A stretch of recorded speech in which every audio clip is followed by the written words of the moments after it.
the way that So that I'm just going to be in everybody's fucking way because I want to see, like no one else has anywhere to go. Like let me fucking block in the entirety of traffic. Right.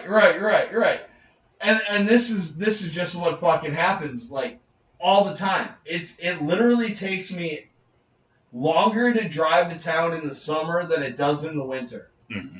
When there's ice on the fucking roads. So sorry, I got real hyped up on that. I forgot what my actual point was just to say, man.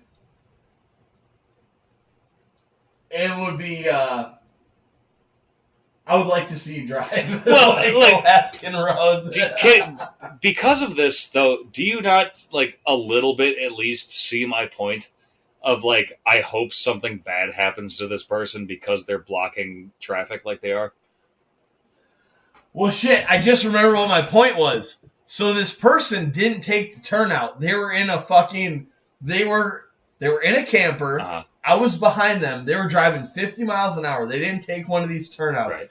They get to a gas station, and this is where I feel dumb. I regret it, but I also don't feel bad at all. I fucking cut in front of them.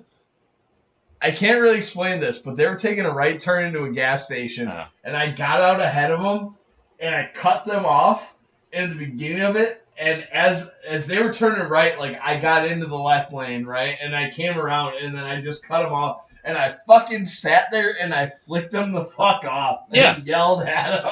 As well you should. As well you should. This is what I'm saying. Fuck these people. I understand your sightseeing and all that, but don't inconvenience other people for your own fucking vacation fun. Go fuck yourself. Get the fuck out of the way. Let people, if you're gonna be that way, fine, but get the fuck out of the way. Yeah. I can't disagree with that. I still disagree with getting that mad about people doing the wavy thing with their arms because that's it's the same kind of people though. It's the same kind of people. They're always going 10 miles under the speed limit. Get the fuck out of my way. You can enjoy yourself all you want.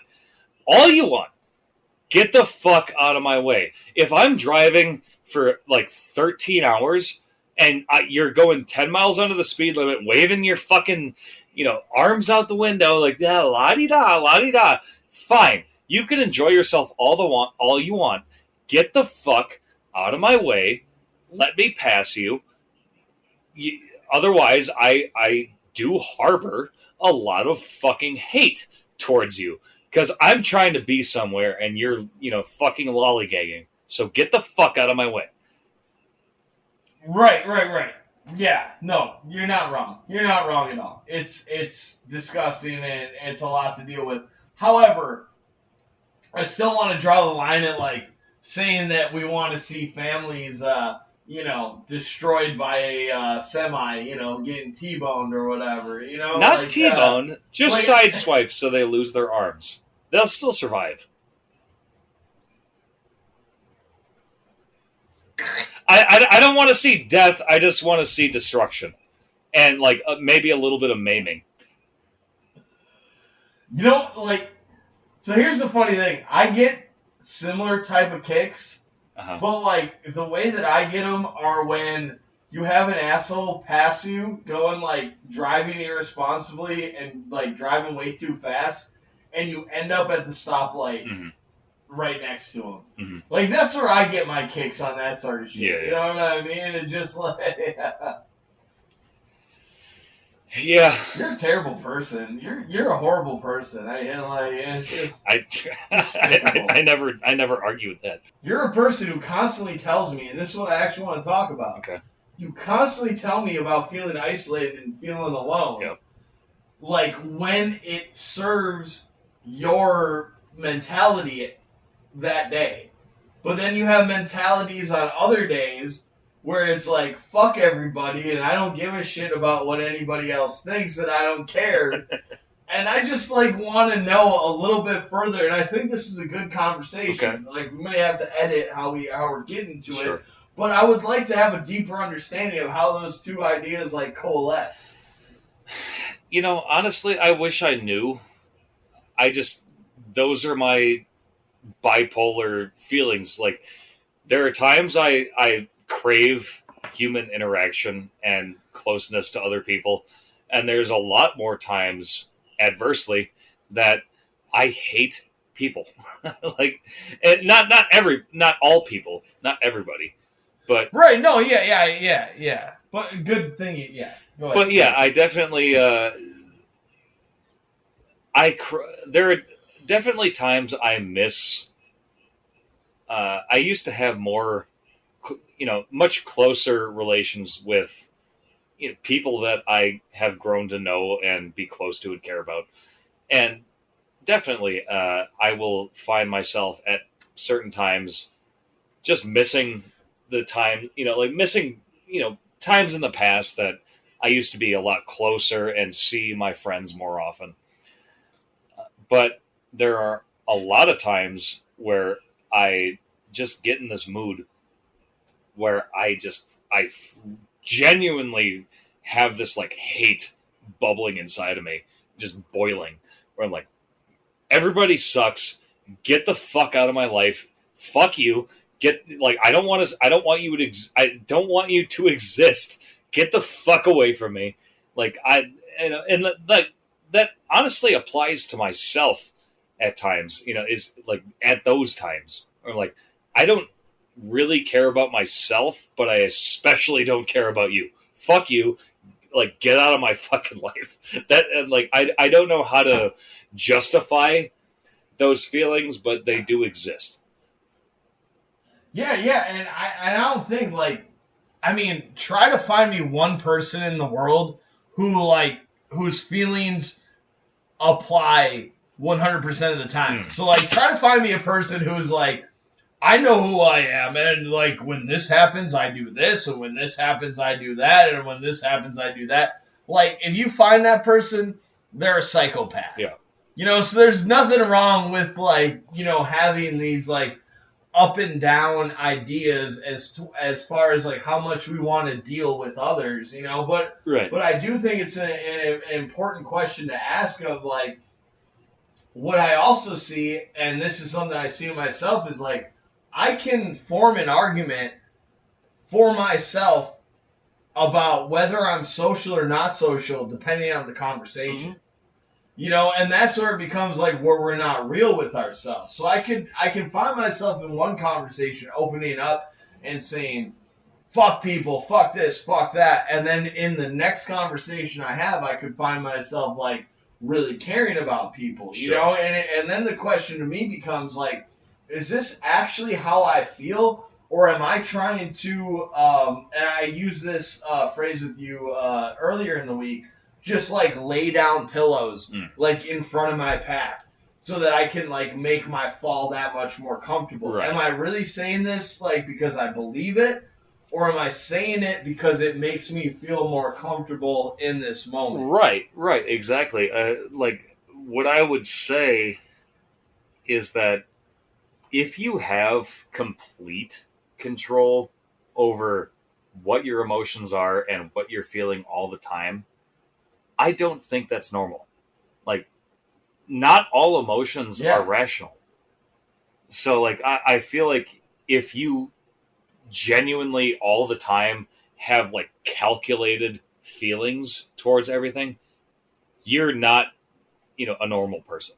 And maybe that's subjective, but still, like, I feel like... No, I think you're absolutely right, because most people, like, plotting and thinking for your next move and what you're going to do and how you're supposed to be is not normal. Like, the most normal we can be is just to act for what we're feeling in that moment. You can calculate some things as far as, like, your behavior and what you feel about certain things, but if... I feel like it's a part of human nature to be a little bit reactionary at times. So if like Absolutely, I agree. If everything is calculated, that's a little bit sociopathic.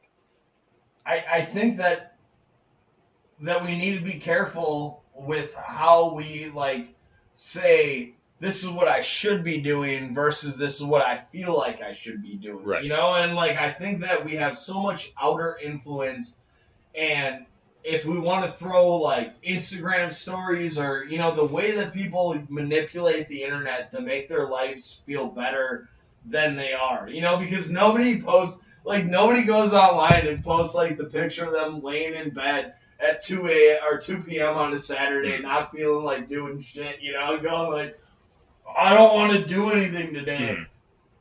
But so like you would not hear from that person for 3 months, and then do something they want to share, and it's like, look what I'm doing, look what I'm doing, look at me, you know. And we just have such an uneven view of what the human experience is, and we're all trying to keep up with the Joneses.